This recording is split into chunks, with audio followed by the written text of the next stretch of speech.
할렐루야. 네, 반갑습니다.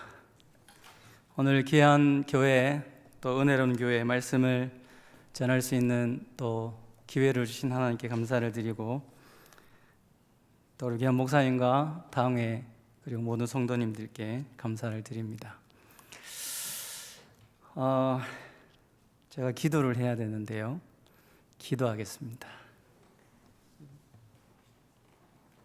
살아계신 하나님 감사합니다. 오늘도 우리가 하나님 앞에 나와 하나님을 찬양하며 또 하나님을 예배합니다. 우리가 드리는 이 예배를 하나님께서 기쁘게 받아주시고, 특별히 이 시간 감사의 힘을 드린 손길 주님 축복하셔서 하늘의 신령한 복, 땅의 기름진 복 누리게 하시고, 또 나누어 아버지의 영광 땅끝까지 이르러 증거하는 은혜를 쓰임받을 수 있도록 주님이 역사하여 주시옵소서. 주님 말씀 전하기를 원합니다. 친히 오셔서 성령께서 말씀해 주시고 듣는 모든 성도님들의 그 마음에 주님 역사하셔서 은혜의 말씀 되어지게 도와주옵소서. 예수님의 이름으로 기도드리옵나이다. 아멘. 할렐루야. 네. 저는 어린이 전도협회 김천지회를 사역하고 있는 권수 목사입니다. 김천지회가 18년 전에 김천에 세워졌습니다. 그때부터 사실 이 서문교회는 옆에 성가대 연습실, 또 어린이집 1층에 소예배실이 있을 때 우리 강습회를 하거나 또 교사 훈련을 하거나 그럴 때 자주 왔던 그런 곳이기도 합니다. 근데 오늘 이 본당에서 이렇게 말씀을 전하는 건 제가 처음입니다. 조금 떨리네요. 뒤에 앉아 있었을 때까지는 괜찮았는데 앞에 서니까 조금 떨립니다. 제가 이런 일이 잘 없는데 왜 이럴까요? 제가 질문을 하면서 오늘 말씀을 한번 시작해 보려고 합니다. 여러분, 2050년이 얼마나 남았을까요? 25년, 6년 정도 남았습니다.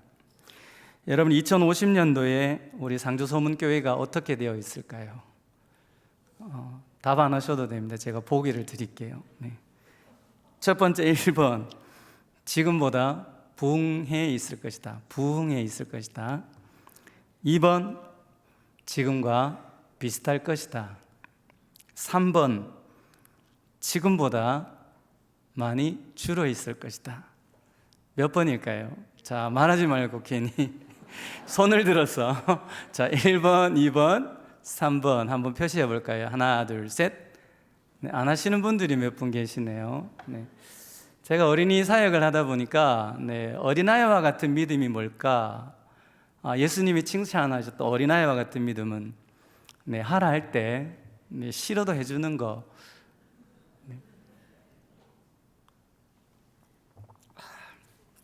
몇 번이 되기를 원하십니까? 네, 1번이 되기를 원하시죠. 아마 여러분도 그렇게 원할 뿐만 아니라 그렇게 기도하고 계실 줄로 저는 믿습니다. 또한 저희도 그렇게 기도하고 있습니다. 왜냐하면 상주소문교회가 계속해서 부흥해야지 어린이 전도협회도 힘을 내어서 사역을 할 수 있기 때문에 그렇습니다. 여러분, 그런데 약 한 16년 정도 전에 미래학자라고 말하는 한 분이 이런 이야기를 했습니다. 2030년도가 되면 우리 한국교회가, 그때 당시에 한국의 성도들이 약 한 1200만 정도 되어진다고 이야기할 그때 이야기입니다. 2030년도가 되면 우리 한국교회가 800만 정도로 줄어질 것이다. 그리고 2050년이 되면 600만, 더 심하면 400만까지로 내려가게 될 것이다. 그렇게 이야기를 했습니다. 그건 다른 게 아니고 통계를 보았을 때 한국교회가 세워지고 부흥하고 그 다음에 정체기가 되어지고 그 다음에 어떤 숫자적인 통계를 내어봤을 때 2030년도가 되어지면 한국교회가 감소하고 2050년도가 되어지면 심하면 반토막 아니면 3분의 1까지 줄어지게 될 것이라고 그렇게 이야기를 했습니다. 그런 이야기를 들으면 참 암담하기도 하고 참 마음이 많이 힘들죠. 그리고 진짜 그렇게 될까? 이렇게 생각이 되기도 합니다. 그런데 여러분, 최근에 통계 자료가 나왔는데 한국 교회 기독교인들을 파악해 보니까 800만까지 줄어졌다고 이야기를 합니다. 그렇게 생각하면 이제 한 6년 정도 남았으니까 2030년도가 되면 여기서 조금 더 내려가게 되면은 600만에서 800만 사이쯤, 700만, 그러면 2050년도가 되면 400에서 500만까지도 내려갈 수가 있겠구나. 왜 그렇게 이야기를 하느냐면 한국교회 2050년도가 되면은 그래도 교회의 핵심 멤버들이 될 그 상대, 그 대상, 그 사람들이 어디에 있느냐? 주일학교에 있는 거죠. 지금 주일학교 아이들이 2050년도가 되면 여러분 교회에 중추적인 일을 하거나 역할을 할 그런 세대가 되는데, 결과로 지금 여러분의 숫자, 그 다음에 주일학교 아이들이 자랐을 때의 숫자를 비교해 보면은 감소되어질 것이라고 그렇게 예언을 한 것이라고 볼 수 있습니다. 그리고 지금 많은 지표들이 그것을 실제로 보여주고 있기도 합니다. 제가 최근에 어리전도협회가 이제 여름의 연합 캠프라는 걸 합니다. 그래서 김천, 상주, 문경 지역에 좀 소규모 교회들을 이제 모아서 함께 연합 캠프를 하게 되는데, 2019년도 지금으로부터 한 4년, 5년 전에 여름 캠프를 했을 때 참여했던 교회들 주일학교 숫자가 28명, 18명, 28명, 적으면 12명, 14명, 15명 이렇게 됐었습니다.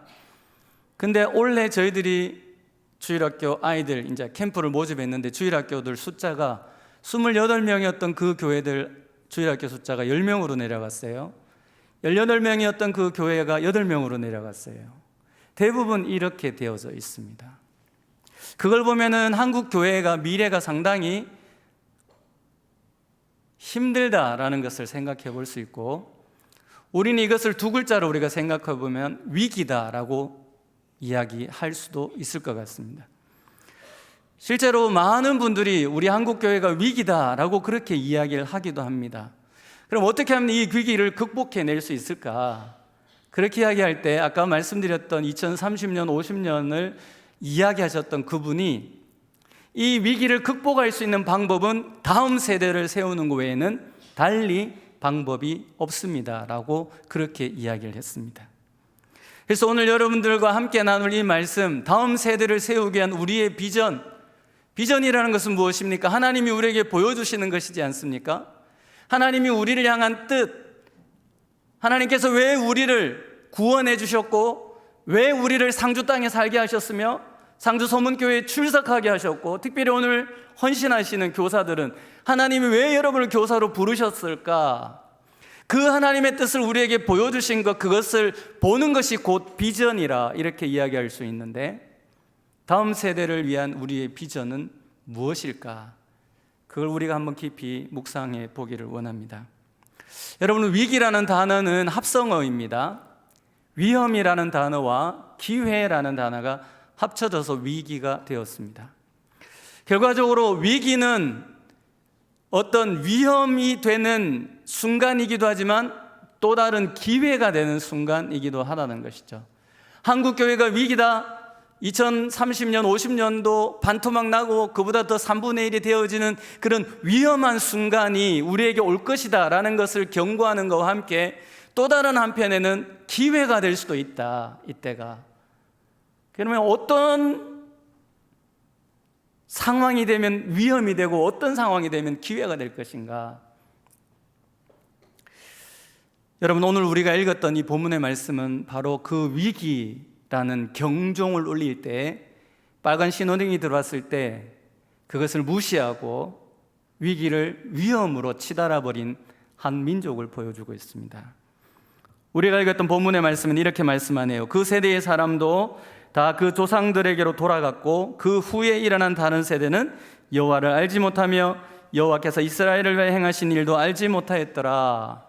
하나님을 예배하던 세대, 하나님을 믿고 하나님의 말씀을 따라 순종하며 살아가던 그 세대, 그런데 그 다음 세대, 쉽게 말해 지금 여러분이 열심히 신앙생활을 하고 열심히 헌신하고 열심히 뭔가 하는데, 여러분들이 살아있는 동안에는 여러분이 열심히 하는데 여러분이 다 죽고 나면 그 다음 세대는 어떻게 될 것인가? 오늘 본문은 그 다음 세대에 대해서 이렇게 표현을 합니다. 여호와를 알지 못하였다.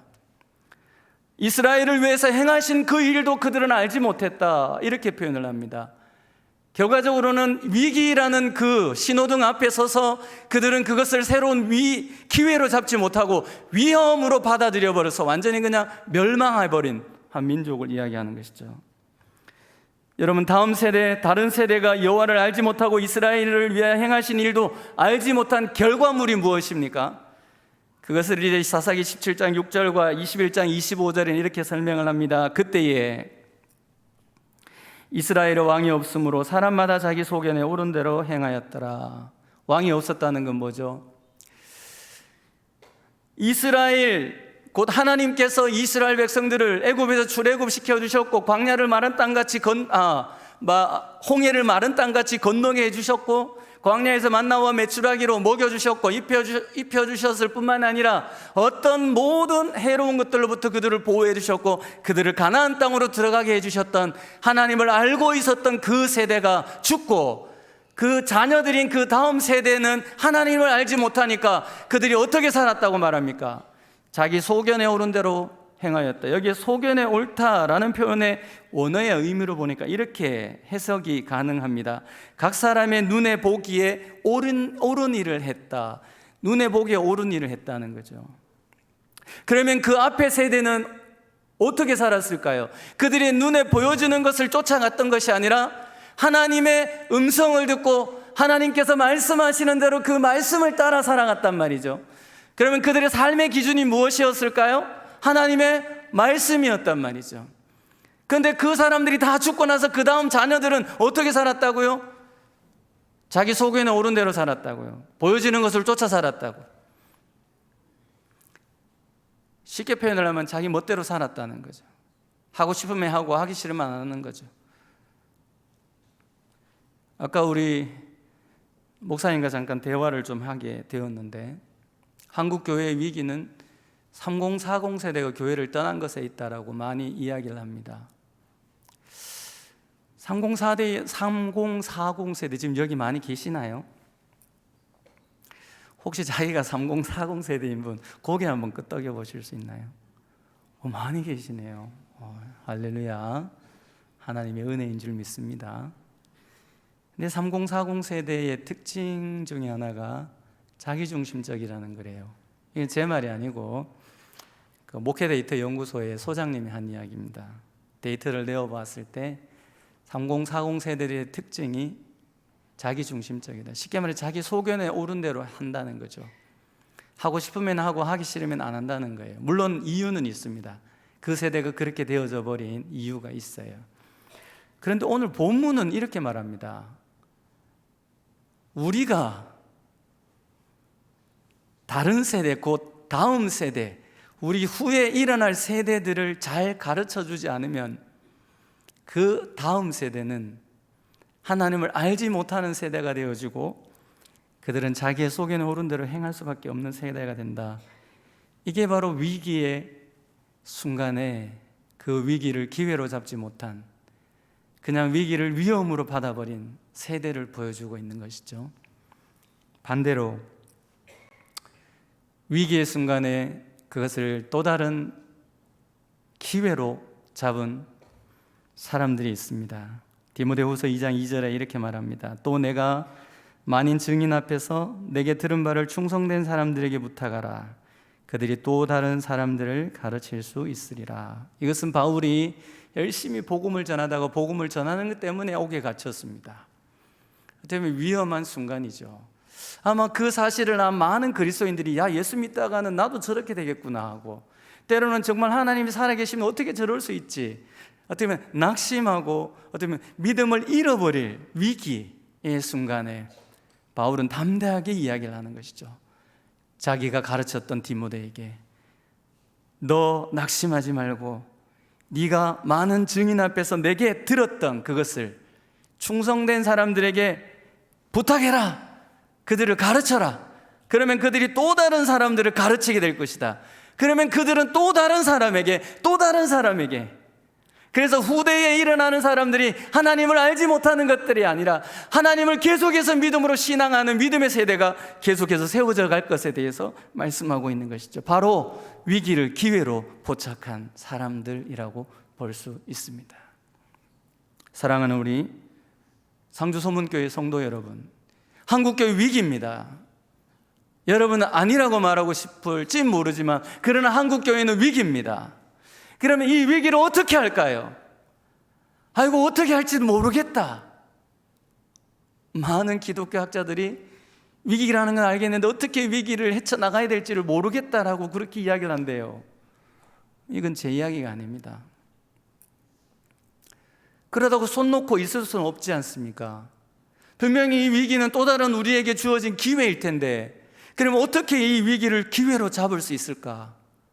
그것이 바로 다음 세대를 세우는 일이에요. 다음 세대를 세우면 됩니다. 여러분 주일학교에 아이들이 빠글빠글하면 여러분 교회 2050년도에 세상이 어떤 일이 일어나도 여러분 교회는 계속해서 건강하게 부흥해져 갈 수 있다는 것이죠. 그런데 놀라운 것은 그것이 여러분 교회만 되는 것이 아니라 그 영향력은 선한 영향력을 끼쳐서 여러분 주변에 있는 교회들에게, 상주에 있는 교회, 경북에 있는 교회, 넘어서 대한민국의 교회, 전 세계로 뻗어나가게 되는 그런 역사들이 일어나게 될 줄로 믿습니다. 여러분의 자녀들을 잘 가르쳐서 여러분의 다음 세대 주일학교를 세워나가야 되는 것이죠. 그럼 어떻게 하면 다음 세대를 믿음의 세대로, 건강한 세대로 세워나갈 수 있을까요? 다음 세대를 건강한 세대로, 믿음의 세대로 세워나가기 위한 몇 가지를 제가 여러분에게 한번 제안하려고 합니다. 첫 번째, 부모님들에게 제가 이 메시지를 전하기를 원합니다. 혹시 여기 부모님 아닌 분들이 계시죠?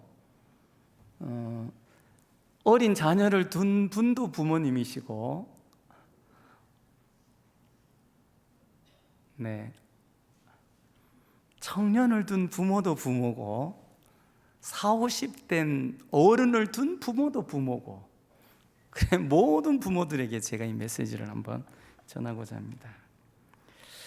여러분 자녀들에게 믿음의 유산을 물려 주실 수 있기를 주의 이름으로 축원합니다.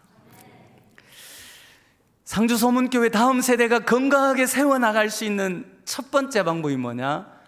부모님들이 정신 차리고 부모가 먼저 자녀들에게 믿음의 신앙의 유산을 물려줄 수 있어야 된다라는 것이죠. 왜 이런 이야기를 하느냐면, 여러분 코로나 이후에 한국교회는 한 번도 경험해보지 못한 그런 시대를 지금 살아가고 있습니다. 코로나 이후에 신앙생활의 영향을 누구에게 받았습니까? 누구에게 받고 있습니까? 라고 질문했더니 코로나 이전과 이후를 비교했는데 첫 번째 가장 많은 영향을 받는 대상은 목회자겠죠. 네, 교회 전도사님들, 교회 목사님들이에요. 두 번째가 부모님들이라고 이야기를 합니다. 그런데 코로나 전에는 목회자들에게 64%가 가장 큰 영향을 받습니다 라고 대답했는데 코로나 이후에는 28%로 떨어져 버렸어요. 그 말은 뭡니까? 코로나 이후에 많은 성도들이, 아니 교회 학교 아이들이든 누구든지 간에 교회 전도사님이든 목사님들에게 영향을 받는 그 영향력이 그만큼 줄어졌다는 거죠. 대신에 가족들, 곧 부모님들에게 코로나 전에는 9%가 가족들의 영향을 받습니다라고 이야기를 했는데 코로나 이후에는 20%가 부모님의 영향을 많이 받습니다라고 이야기를 했다는 것입니다. 그 말은 무엇을 의미합니까? 그만큼 부모들의 역할이 중요하게 되어져 버렸다는 거죠. 여러분, 우리의 자녀들이 하나님을 알지 못하는 세대가 아니라 하나님을 아는 세대, 계속해서 믿음의 세대로 세워나가기 위해서는 부모들의 역할이 그만큼 커졌다라고 이야기를 하는 것이고, 부모들의 영향력이 아이들에게 끼치는 부분이 커졌다라고 이야기를 하는 것이죠. 그래서 여러분 다음 세대를 믿음의 세대로 세우기 위해서 첫 번째 제가 권면하는 것은 바로 이 부모님들에게 권면을 하는 것입니다. 사랑하는 우리 성도 여러분, 여러분의 자녀들에게 믿음의 유산, 신앙의 유산을 물려줄 수 있기를 주의 이름으로 축원합니다. 오늘 우리가 읽었던 이 본문의 그 말씀을 비추어서 가장 어떻게 보면 선한 영향력을 끼치고 믿음을 이어줬던 바울과 디모데를 제가 설명을 드렸는데요. 디모데후서 1장 5절에 바울은 이렇게 말씀합니다. 이는 내 속에 거짓이 없는 믿음이 있음을 생각함이라. 이 믿음은 먼저 내 외조모 로이스와 어머니 유니게 속에 있더니 네 속에 있는 것을 내가 확신한다. 이 말이 뭐죠? 바울이 볼 때 열심히 디모데를 가르쳐서 목회자로 세웠는데, 근데 그 시작은 언제부터였던가 보니까 외할머니 때부터 시작되어졌고, 외할머니의 믿음이 어머니에게, 어머니의 믿음이 디모데에게로 이어졌다는 것을 보게 되었다, 확신한다라고 이야기를 하는 거죠. 그럼 결과적으로 다음 세대가 믿음의 세대로 세워져 가는데, 할머니, 할아버지들이, 여기 계시는 모든 할머니, 할아버지들, 여러분들의 영향력이 크다는 거죠. 여러분들이 여러분의 자녀들에게 믿음의 유산을 좀 물려주셔야 된다는 것입니다. 뿐만 아니라 여러분의 손주들에게 믿음의 유산을 물려줄 수 있어야 된다는 것입니다. 3040 세대가 교회를 떠나는 이유 중에 하나가 자녀 양육에 대한 부담감이라고, 하나의 이유가 그거라고 이야기했습니다. 그랬더니 그러면 3040 세대를, 젊은이들을 교회로 오게 할 수 있는 방법이 뭘까? 하나의 방법을 찾았는데, 그래도 한국 교회에서 헌신도가 가장 높은, 죽을 때까지 내가 교회를 위해서 헌신하겠습니다라고 말하는 6070 세대 할머니, 할아버지들이 자기의 손주들을 봐주면 된다는 거죠.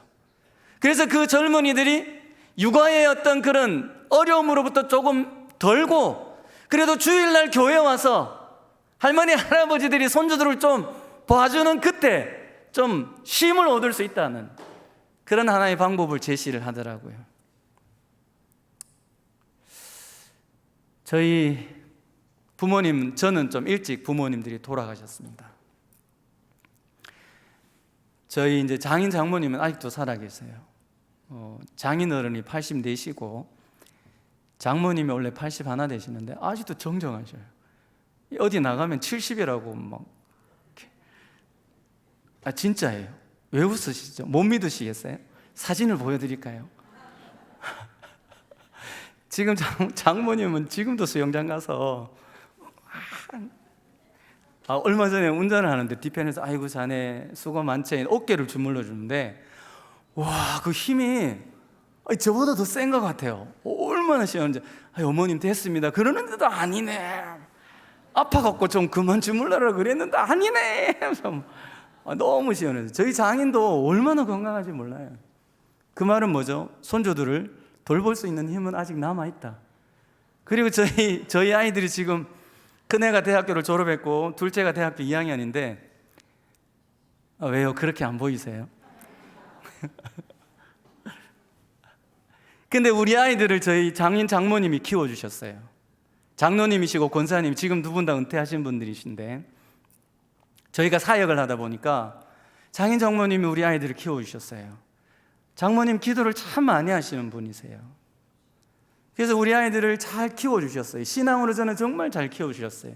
그분에 대해서 저는 정말 감사합니다. 여러분 부모님들, 여러분의 자녀들 뿐만이 아니라 자녀들의 자녀들을 위해서 여러분이 먼저 기도하시고 그 아이들에게 믿음의 유산을 물려줄 수 있다는 것이죠. 그것이 여러분의 교회를 건강하게 할 수 있는, 여러분의 다음 세대가 믿음의 세대로 세워나가는 하나의 방법이 될 수 있다면, 이 또한 하나님이 여러분에게 주신 비전인 줄로 믿습니다. 아멘. 여러분, 나는 나이가 많아. 이제 내 젊었을 때, 내가 너희 때, 내가 너희 나이 때, 내 그때 많이 했다 아이가, 내 많이 묻다 아이가, 헌신 많이 했다 아이가, 이제 좀 쉬자. 이게 아니라 내게 힘이 있다면, 제가 사역한 어린이 전도회 훈련 받으시는 권사님이 60이 넘으신 분이신데 교사를 하셔요. 주일학교 실제로 아이들을 가르치는 교사를 하셔요. 권사님 언제까지 교사하시렵니까? 그러니까 아이고 내 아래 위에 이가 몽창 빠져갖고 내가 뭔 말한지 애들이 못 알아들을 때까지는 내가 교사할 겁니다. 그래서 제가 그랬어요. 아니요 권사님, 주님 앞에서는 그날까지 교사하십시오. 왜냐하면 주일학교 아이들을 가르치는 일도 교사의 일이지만 그냥 잠잠히 그 주일학교 뒤편에서 그 아이들을 위해서 뒤에 조용히 기도하는 그것 또한 교사의 일이십니다. 그랬더니 아이고 맞네요. 그러면 제가 죽을 때까지 내가 할게요. 지금 그렇게 하고 있어요. 제일 먼저 교회 가신대요. 주일학교 예배당 문을 그분이 제일 먼저 열어요. 그리고 뒤편에서 조용히 기도하고 계셔요. 애들이 오면 막 고장주 주머니에서 뭔가 이렇게 부시럭부시럭 거려요. 그럼 애들 막 기가 막히고 으아 먹도 야야 이거 먹어라. 뭘까요? 누룽지라다. 물론 그런 부분에서 우리가 지혜는 필요합니다. 지혜는 필요합니다. 그러나 우리가 할 수 있는 일이 있다면 우리는 그 일을 감당해야 한다는 것이죠. 그것이 우리의 비전이라면. 하나님은 여러분에게 그 비전을 이미 주셨습니다. 내가 거부할 뿐이죠. 왜? 나는 늙었다. 힘이 없다. 이 정도 했으면 나는 이제 좀 대접받고 그냥 살아도 되지 않겠나. 그건 우리 생각이다. 하나님의 생각은 다를 수 있습니다. 하나님은 우리를 끝까지 사용해 주시는 분이신 줄로 믿습니다. 나이 드셔서 아이고 난 이제 늙어갖고 뭐 사람들이 알아주지도 않고, 아니요, 하나님이 알고 계십니다. 여러 권사님들이 아무도 알아주지 않는 시간에 교회 성전에서 잠잠히 여러분의 다음 세대를 위해서 눈물로 기도하시는 그 기도가 하나님의 보좌를 움직일 수 있다는 것, 어떻게 보면 그 기도의 힘이 결과적으로 교사들이 힘을 내고 다음 세대를 세워갈 수 있는 힘이 된다는 것, 이것이 얼마나 큰 비전입니까? 여러분들이 그 일을 감당할 수 있게 되기를 주의 이름으로 축원합니다. 여러분, 우리가 우리의 자녀들에게 믿음의 유산에 안에 무엇을 물려주고 싶습니까? 많은 사람들이 자녀들에게 재산을 물려주기 위해서 열심히 돈을 모았습니다. 재산을 물려주다가 난리가 났습니다. 형제끼리 싸우고 칼부림 나고, 결과적으로 내가 뼈 빠지게 돈을 모아갖고 자녀를 위해서 나는 고생했지만, 나는 없이 못 먹고 굶고 살았지만 내 자식들은 그래도 배불리라도 먹여주기 위해서 열심히 모아서 자녀들에게 물려주려고 했더니 오히려 그 선한 어머니의 마음이 형제간에 싸움이 일어나고 원수지간 만드는 일이 일어나게 되는 것을 우리는 뉴스를 통해서 많이 보게 됩니다. 여러분의 자녀들에게 명예를 물려주시렵니까? 학문을 물려주시렵니까? 열심히 뼈 빠지게 농사지어 갖고 상주는 감을, 아니면 배를 열심히 농사지어 갖고 대학 서울 보내 갖고 대학 보내놨더니 거기 가서 신앙생활도 잘하고 이럴 줄 알았더니 교회 안 가고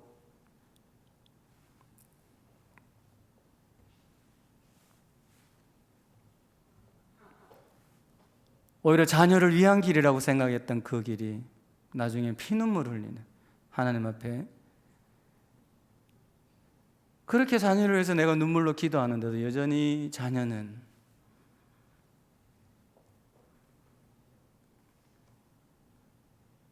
이 단어밖에 생각이 안 나는데 내가 도저히 이 단어를 말할 자신이 없어갖고 말을 못하겠어. 개망나니처럼 사는, 그게 결국은 오늘 우리가 읽었던 본문에 자기의 속에는 옳은 대로 행하는 모습들, 바로 그것입니다. 하나님이 없이 사는 사람들은 그렇게 살아갈 수밖에 없어요. 왜? 하나님 없이 사는 사람들은 이 땅에서 잘 먹고 잘 살아야 돼요. 왜? 이 땅이 끝이라고 생각하니까.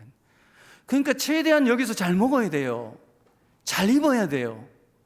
그래서 버버리를 걸쳐야 되고, 버버리를 모르시는군요. 죄송합니다. 여기 상주죠. 디올 파우치를 들어야 되고, 좋은 차를 타야 되고. 제가 김천에 처음 올 때 김천에 외제차가 별로 없었어요. 근데 제가 김천에 어리 전도회를 세우고 하나님이 김천을 얼마나 축복하셨는지, 전도회 때문에 하나님이 김천을 축복했다고 믿고 감사하고 막 손 들고 하나님 앞에 영광 돌려드렸어요. 혁신도시가 들어오대요. 그 다음에 현대 모비스 공장이 들어오고 이래갖고 김천이 막 좋아졌어요. 그래서 이거 어리 전도회를 하나님이 축복하셔서 잘 되게 하셨다고 막 이야기했는데, 나중에 혁신도시 들어오면서 포도 농사하는 분들이 졸부들이 생기셨어요. 갑자기 돈이 막 들어오니까 이거 어떻게 쓸 줄을 모르니까 자녀들한테 이제 돈을 주고, 그러니까 자녀들도 갑자기 막 아버지가 부자가 되니까 어떻게 쓸 줄 모르니까 제일 먼저 하는 일이 차를 바꾸대요. 근데 왜 그런지 모르겠어요. 대부분 다 뭐 BMW, 벤츠, 외제차들이 그렇게 많아지기 시작하더라고요. 지금 김천에 가면 지나간 외제차가 되게 많이 보여요. 여러분, 그러한 것들이 우리가 자녀들에게 돈을 물려주나 명예를 물려주나 학문을 물려주는, 오히려 그런 것들이 선한 의도를 가지고 나는 고생했지만 자녀는 좀 어떻게든지 고생하지 않고 잘 되게 바라는 마음으로 그걸 물려줬는데 오히려 그것이 자녀를 망치게 되고 그들이 하나님을 떠나버리게 되는 이유가 될 수 있다는 것. 그러면 여러분, 우리는 자녀들에게 무엇을 물려줄까요? 믿음의 유산을 물려주는 것이죠. 어리전도 이사님 한 분이 계십니다. 3주 전에 같이 식사할 기회가 있어서 이런 말씀을 하시더라고요. 자기가 부모님들에게 지금도 감사하는 것이 있는데 그게 뭐냐? 신앙의 유산을 물려주셨다는 것. 신앙의 유산을 물려주셨다는 것. 절대적인 하나님에 대한 믿음, 하나님을 의지하고 신뢰하라는 그 믿음을 주셨다. 이 장로님이 소아마비가 어릴 때 왔어요. 그래서 초등학교 때 따돌림 당하기도 하고 좀 힘드셨어요. 여러분, 이제 공부도 나름 하기는 했는데 그렇게 많이 잘하진 않아서 상고를 가서 은행에 취직하려고 했는데 그게 잘 안 됐어요. 그래서 또 다른 뭔가 직업을 찾아야 되고, 그런데 어느 날 이 장로님이 하나님 앞에 기도하는데 자기처럼 아픈 사람들을 좀 도와주고자 하는 마음을 주셨대요. 그러면 하나님, 내가 의대를 가야 되는데 지금 이 나이에, 근데 하나님 마음 주시니까 기도했대요. 근데 기적같이 의대 합격하셨어요. 늦은 나이에 의대를 졸업하셨고, 자기 동기들은 다 이미 다 의사 되어 있을 그때 뭐 인턴인가 레지던트인가 그거 수련을 해야 된다는 거, 나이도 어린 젊은 사람한테 막 이렇게 욕먹으면서 촛대배 까이면서 그렇게 했다는 거예요. 근데 그분이 지금 뭐 하고 계시냐? 의사 되셨고요. 매년 여름 한 주간씩 병원 문 닫아놓고 의료 선교, 자비량으로 의료 선교를 다니시고, 지금 재소자 사역에 하나님 또 마음 주셔서 김천 교도소에 어떻게 보면 점심시간, 자기가 쉴 수 있는 유일한 그 시간을 쉬지 않고 교도소 들어가서 교도 재소자들을 돌보는 일을 하고 있는. 여러분, 어떻게 보면 부모님의 믿음의 유산이 자녀들에게 이어졌을 때 이런 일들이 일어나는 것이죠. 여러분, 상주서문교회 다음 세대 주일학교, 여러분 부모된 여러분들이 믿음의 유산을 이어줘서 물려줘서 그들이 믿음의 부유한 자가 되어지고, 그래서 하나님 앞에 기도했을 때 무엇이든 그들이 원하는 대로, 아니 그 원함은 하나님이 꿈으로 비전으로 주신 하나님의 뜻을 자기의 원함과 비전으로 품고 담대하게 믿음으로 세상을 변화시켜 나가는 그런 하나님의 사람들이 되어지기를 주의 이름으로 축원합니다. 아멘은 하는데 여러분, 집에 가서 자녀들에게 믿음의 유산을 물려주려고 하니까 얼굴만 보면 열받고, 이거 저거 고만마, 혹시 그런 생각 안 나죠? 그럴 때 저희 딸이 저에게 한 이야기가 있습니다.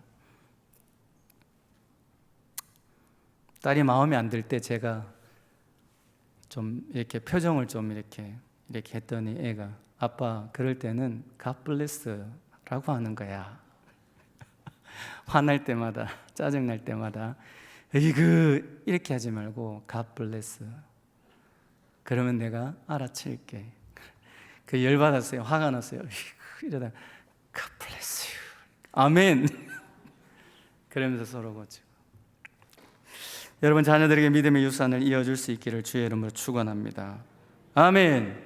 아멘. 여러분, 부모들이 이렇게 자녀들을 믿음으로 세워나가는 그 믿음의 유산을 물려주는 그런 삶을 살아가는 그때, 그러면 교사들은 어떻게 되느냐? 오늘 헌신하를 다짐하시는 교사들에게 제가 이 말씀을 드립니다. 여러분을 교사로 부르신 분은 누구십니까? 여러분을 교사로 세우신 분은 누구입니까? 여러분, 상주서문교회 교사들을 누가 임명했습니까? 네, 담임 목사님이 하셨죠. 교육위원회에서 추천하고 담임 목사님이 임명장을 주고 했습니다. 그런데 여러분, 담임 목사님의 권위는 어디에서 옵니까? 말씀으로부터 오는 것이고 하나님으로부터 오는 것이죠. 그러면 결과적으로 여러분을 교사로 부르신 분은 누구입니까? 하나님이십니다. 아멘. 여러분을 교사로 세우신 분은 하나님이십니다. 아멘. 하나님이 왜 여러분을 교사로 불렀을까요? 교사로 세우셨을까요? 여러분들이 뭐 대단해서 그럴까요? 여러분 보니까 대단한 것 같네요. 여러분의 뭐 실력이 뭐 출중해서 그럴까요? 물론 그런 분들이 계실 수도 있습니다. 그런데 때로는 내가 교사할 수 있을까? 내가 아이들을 잘 세울 수 있을까? 그럼에도 불구하고 하나님은 우리를 부르셨고 교사로 세워주셨습니다. 왜 그렇습니까? 다음 세대를 믿음의 세대로 세우기 위하여 우리를 부르셨고 그 일을 맡겨주셨다는 이 믿음을 가지셔야 된다는 것이죠. 하나님이 나를 교사로 부르셨다는 믿음을 가질 수 있기를 축원합니다. 그렇다면 내가 교사의 일을 하다가 힘들면 어떻게 될까요? 목사님, 나 이제 교사 그만할래요. 그렇게 할 수 있어요, 없어요? 없어요. 목사님께 할 수 없다고요. 누구한테 해야 됩니까? 하나님께 하십시오. 하나님, 내 교사 때려치우고 싶은데요. 그래?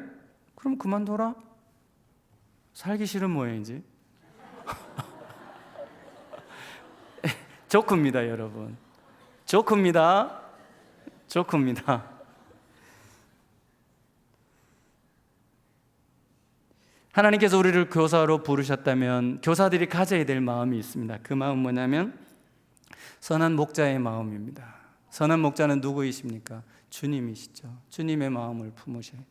아이들을 볼 때 주님이 그들을 바라보는 눈으로 바라볼 수 있다면, 때로는 아이들이 우리를 힘들게 해도, 때로는 아이들이 내 마음대로 되지 않아도 그 일을 포기하는 것이 아니라 오히려 그 아이를 위해서 눈물로 기도하며 그 아이들을 믿음으로 세워나가기 위해 힘쓰게 될 것입니다. 그렇다면 교사로 부름받은 우리가 해야 될 일이 뭘까요? 해야 될 일, 저는 이게 정말 중요한 부분이라고, 저는 어린이 전도예배 사역자다 보니까 이 부분을 중요하게 생각합니다. 첫 번째, 전도하십시오.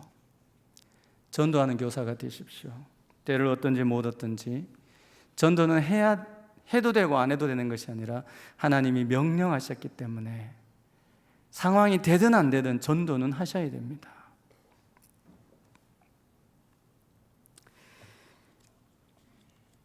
때로는 내가 한 명의 아이도 못 만나서 전도를 못할 일이 생겨도 낙심하지 않고 포기하지 않고, 하나님, 내게 한 영혼을 붙여주십시오. 하나님, 내가 오늘 한 아이를 꼭 만나게 해주십시오. 내가 그 아이에게 복음을 전하고 그 아이를 살려내겠습니다. 이런 믿음을 가지고 복음 전하는 전도. 물론 전도의 방법은 다양합니다. 근데 여기서 말하는 전도는 복음 전도를 말씀드리고 싶습니다. 실제로 복음을 제시하고 그 아이가 그 자리에서 예수를 영접하고 구원받을 수 있도록, 언젠가는이 아니라 즉시 생명을 살리는 그 일. 여러분, 전도는 생명을 살리는 일입니다. 여러분, 예수를 믿으면 구원받죠. 아멘. 아멘. 여러분, 에베소서 2장 1절의 말씀해 보니까 이렇게 말씀합니다. 죄와 허물로 죽었던 너희를 살리셨도다. 언제 우리가 살아났습니까? 죽었던 우리가 언제 살아났습니까? 예수를 믿을 때, 예수를 믿고 우리 마음에 모셔드릴 때. 왜? 예수는 생명이거든요. 주님이 생명이시지 않습니까? 예수님은 죄와 사망 권세를 이기시고 다시 부활하셨을 때 그분 자체가 생명이 되셨습니다. 그래서 하나님이 아담과 하와를 만드시고 그 코에 생기를 불어넣어서 사람이 되게 하신 것처럼, 죄와 허물로 죽었던 우리들, 소망이 없던 우리들, 그런 우리들을 주님 찾아오셔서 우리가 그 주님을, 나를 위해 십자가에 죽으시고 다시 살아나신 주님을 내가 믿습니다, 내 마음에 들어오셔서 내 삶의 주인이 되어 주십시오 라고 고백하는 순간 그분이 인격적으로 우리 안에 들어오셔서 생명이 되신 그분이 내 안에 살아 계시면서 나를 살게 하시는, 그게 바로 구원이죠. 사망 권세 아래 있던 우리가 자유를 얻고 생명을 얻게 되는 바로 그 순간이죠. 죽었던 우리가 살림을 받는 바로 그 순간이죠. 그래서 전도는 바로 그런 것입니다. 죽은 영혼을 살려내는 바로 그 순간이라는 거죠. 교사의 할 일은 바로 이것이라는 것입니다. 다른 것보다 가장 우선시 되어져 있을 게 저는 이거라고 생각합니다. 왜냐하면 한국교회 주일학교가 정말 힘들어요. 전도도 힘들어졌습니다. 어떻게 보면 지금 점점 전도의 문이 닫혀지는 것 같아요. 그래서 이제 시급합니다. 더 빨리 어떻게든 전도를 해야 되고, 이제는 어떤 분이 그런 이야기를 하대요. 이 추수 시기이기보다는 이삭 줍기다라고 표현을 하대요. 그러니까 이 전도를 하는 것이 이 하나님의 택한 백성들이 어디에 있는지 모르니까 나가는 거고, 만나는 사람마다 복음을 제시하는 건데, 그 가운데 하나님 택한 백성들을 만날 때 그들이 예수를 영접하고 구원받게 되는 일들이 일어난다. 그래서 전도는 때를 얻든지 못 얻든지 열심히 해야 되는 것이죠. 상주서문교회가 이 전도의 야성을 회복할 수 있기를 주의 이름으로 축원합니다. 제가 처음 어린이 전도회를 세웠을 그때 17년, 18년 전에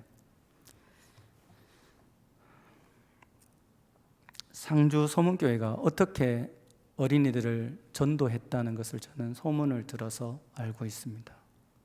제가 직접 그것을 경험하지는 못했습니다. 여러분, 그때의 전도의 야성을 회복할 수 있기를 주의 이름으로 축원합니다. 아까 우리 목사님과 대화 중에 그런 이야기도, 전도하다가 신고도 당하기도 하고 이제는 그렇게 된다고. 예, 맞습니다. 왜냐하면 그만큼 전도의 문이 닫혀져 갖고 있기 때문에 그렇습니다. 저도 전도하다가 맥살이 잡혀갖고 옷이 막 찢어지고 그랬습니다. 근데 제 맥살이 잡고 옷을 찢었던 그분이 교회 집사님이셨습니다. 저는 전도를 했는데 집사님이 막 맥살을 잡고 막, 저는 그 옷을 간직했었습니다. 이건 십자가의 흔적이다. 그런데 저희 아내가 버렸습니다. 내 모르게 너무 옷이 낡았다고.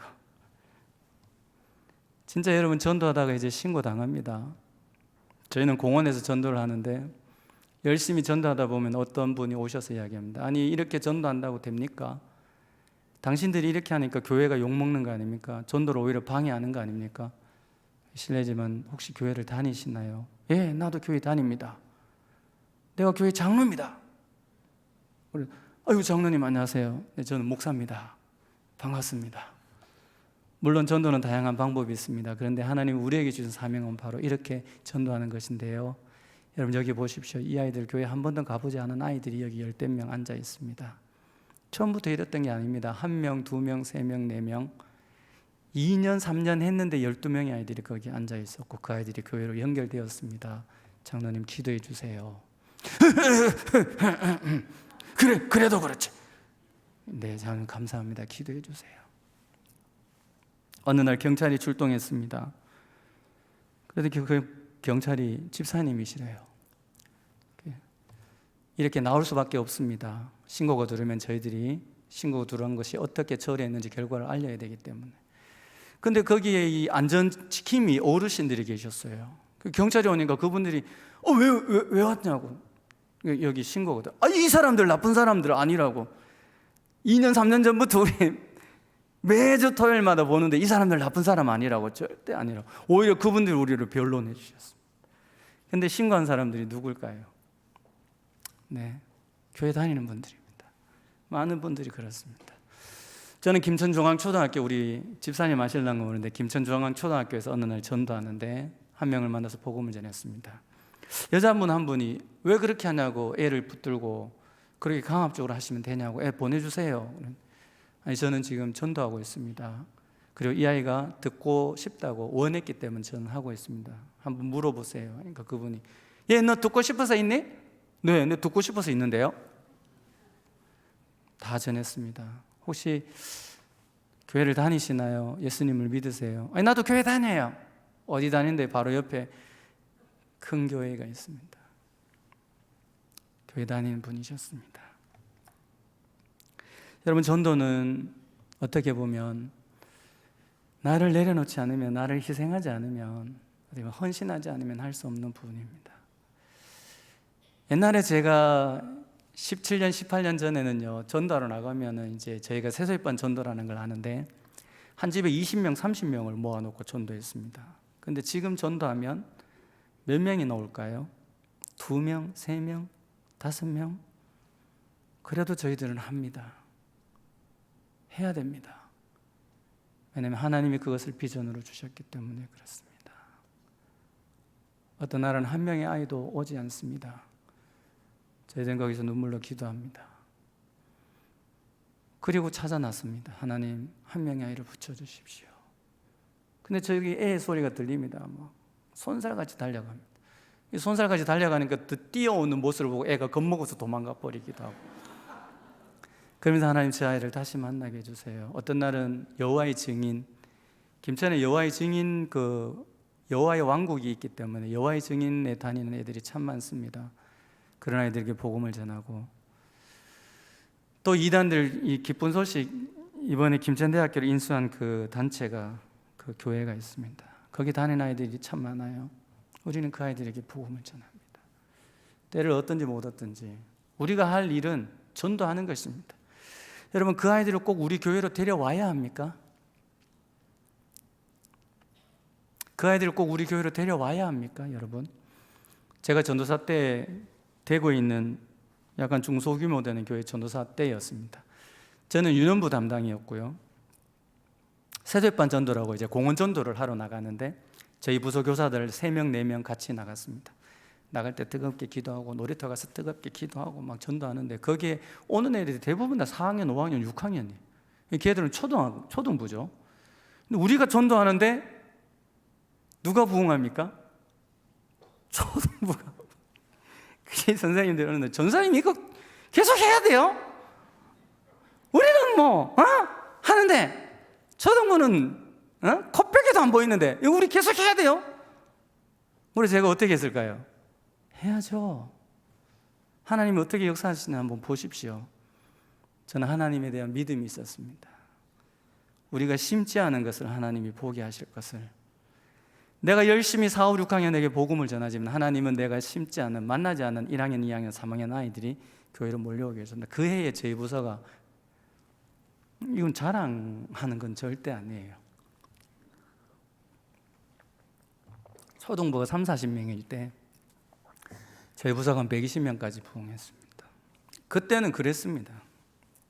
그때는 그렇게 했었습니다. 지금은 그렇게 눈에 보일 정도로 막 그렇게 되지는 않습니다. 제가 아까도 말씀드렸지만 지금은 이삭 줍게 할 시기라고 했습니다. 한 영혼 찾아내서 주님께로 인도하는.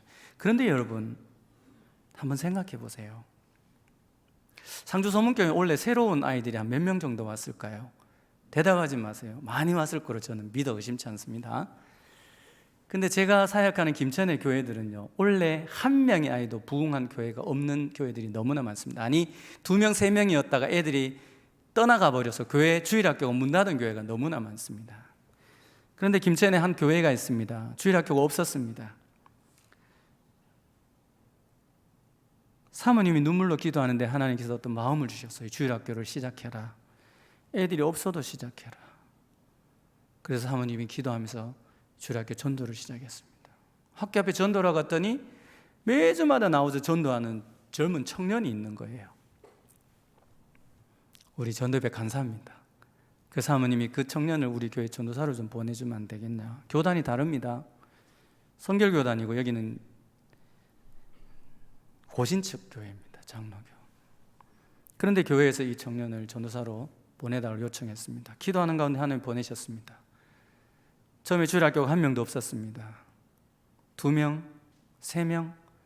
전도하는데 교회 주변에 없으니까 멀리 교회 성도들이 있는 집 가까이 애들이 있다고 그래서 거기 가서 전도했습니다. 거기에 4명, 5명이 모였습니다. 근데 이 아이들이 교회를 안 오는 거예요.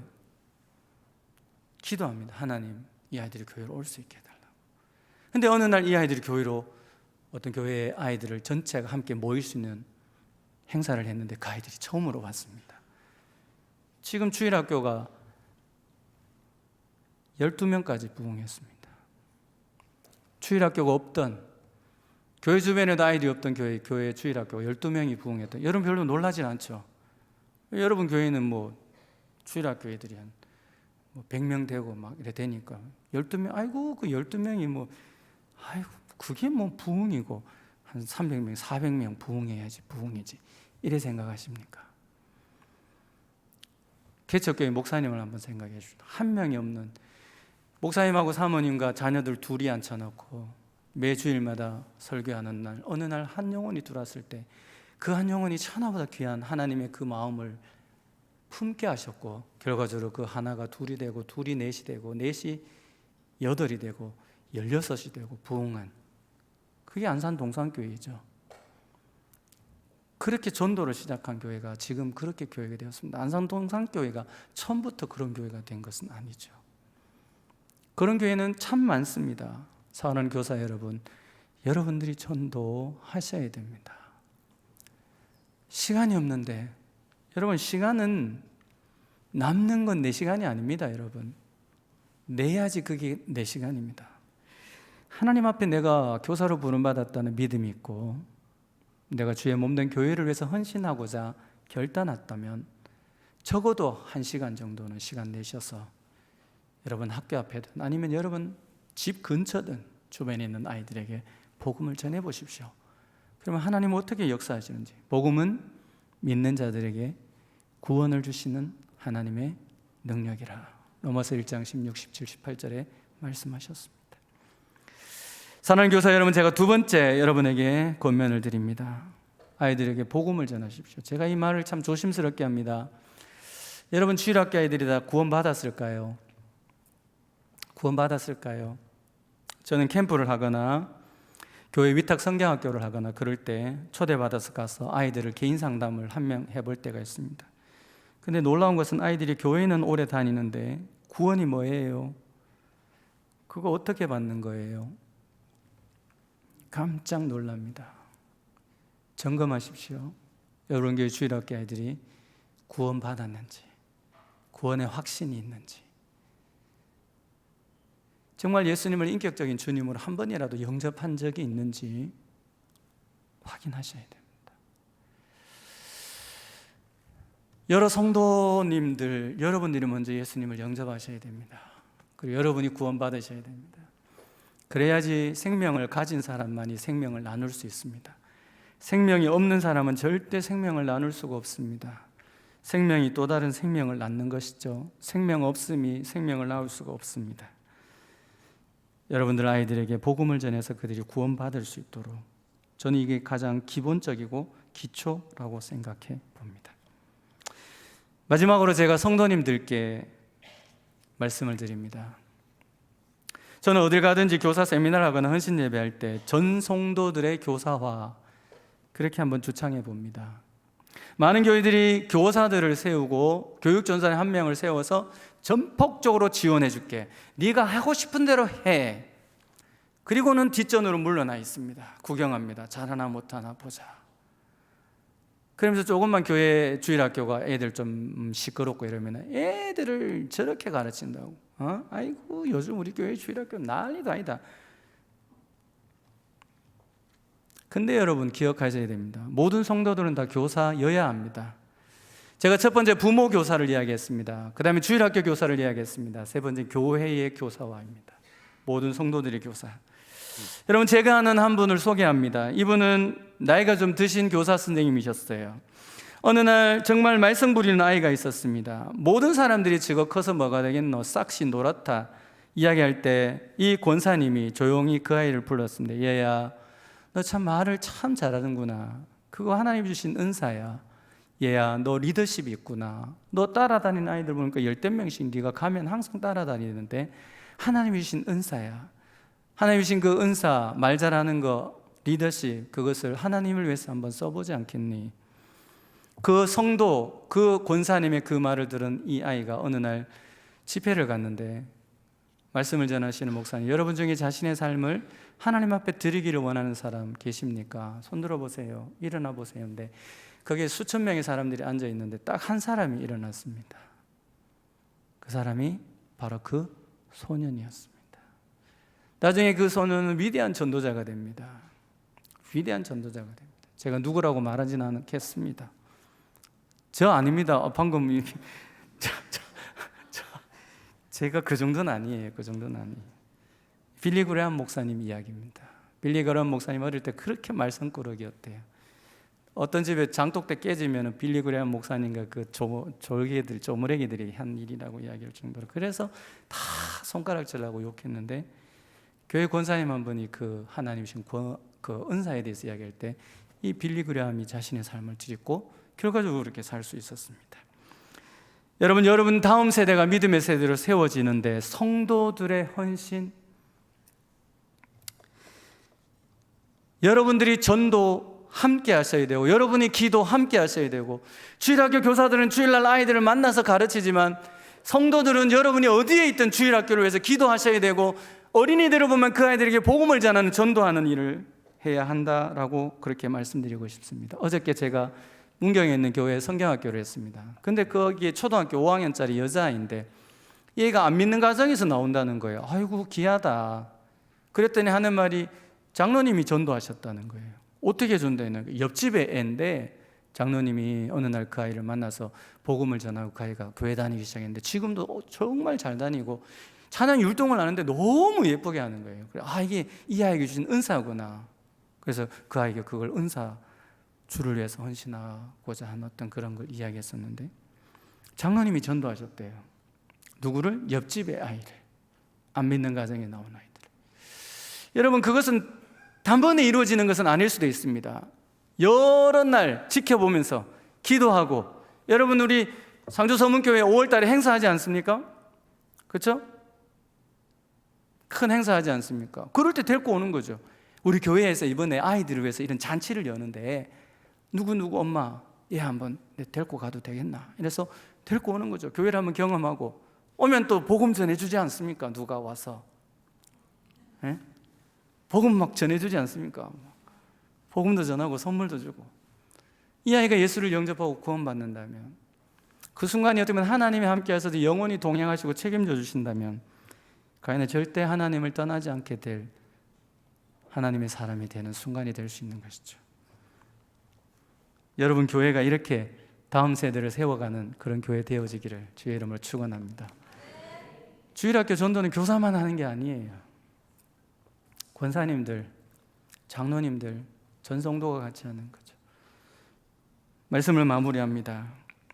사랑하는 성도 여러분, 여러분 교회 2050년도에 어떻게 되어 있을 것 같습니까?